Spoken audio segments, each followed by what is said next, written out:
শহরের এক চোখের দাম 10টা পনেরোটা। বলতেছিলাম তাল চাষের কথা, যেগুলো কিনা শহরে কিনে খেতে হয় টাকা দিয়ে, আর গ্রামের মানুষ খায় মাগনা, মানে ফ্রিতে। আর আজকে আমরা চলে আইছি এলিয়ান ক্ষেত কিছু কামলারা তাল চাষ খাওয়ার জন্য। কিছুক্ষণ আগে পাটের জমি নিরানোর শেষে সবার মাথায় পোকা উঠেছে তাল চাষ খেতে হবে, তাই আমরা বড় একটা বাঁশ নিয়ে এসেছি তালের শ্বাস খাওয়ার জন্য। আর তালের শ্বাস খাওয়ার জন্য বাঁশই উপযুক্ত একটা বাঁশ, কারণ শ্বাস খাওয়ার জন্য বাঁশও খুব প্রয়োজন। তাই বাঁশটাকে একটা তাল গাছের সাথে লেপটাই দিলাম, মানে শোয়াই দিলাম। এখন শুরু হয়ে গেল গবেষণা, কে উঠবে তাল গাছে, কিভাবে উঠবে তাল গাছে। আর এর মধ্যে এক এলিয়ান বলে যে আমি উঠবো তাল গাছে। বলার সাথে সাথেই সুরসুর করে আস্তে আস্তে করে উঠতে শুরু করলো এলিয়ান। আর এলিয়ান উঠেই টপাটপ কয়েক কাইল তাল শ্বাস পেরে আস্তে টুক করে নেমে পড়লো। টুক করে নেমেই বলে, আহারে পাও গেছে কেটে, এখন করি কি? আমি বললাম যে কোনো ব্যাপার না, এটা স্বাভাবিক হতেই পারে। আমি বললাম যে এখন যে কাজ সে কাজ কর, পাটের মধ্যে থেকে তালগুলো বের কর। আর সবাই মিলে তাল গাছের নিচে থেকে পাটের মধ্যে থেকে একটা ফাঁকা জায়গায় তালগুলোকে বের করে নিলাম। বের করেই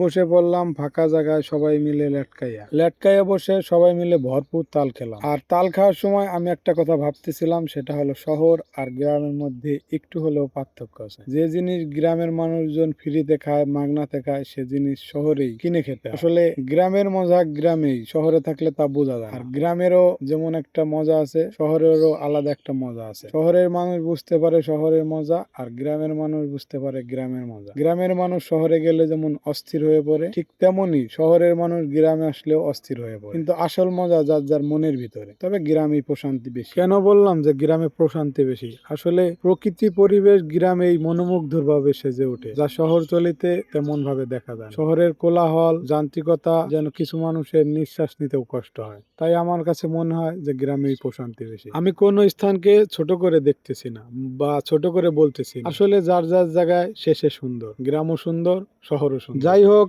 আজকের মতো আমাদের তাল শ্বাস খাওয়ার পর্ব শেষ। অন্য কোনো পর্ব নিয়ে, অন্য কোনো ভিডিও নিয়ে আপনাদের সঙ্গে হাজির হব ইনশাল্লাহ। ততক্ষণ অবধি আপনারা সুস্থ থাকবেন, ভালো থাকবেন এবং আপনার আশপাশের মানুষের প্রতি খেয়াল রাখবেন, যত্ন নেবেন, সবাইকে ভালো রাখার চেষ্টা করবেন ইনশাল্লাহ। আল্লাহ হাফেজ, আসসালামু আলাইকুম। যদি আমাদের ভিডিওটি ভালো লাগে অবশ্যই লাইক, কমেন্ট, শেয়ার দিয়ে রাখবেন। আমাদের ফলো এবং সাবস্ক্রাইব করে রাখবেন।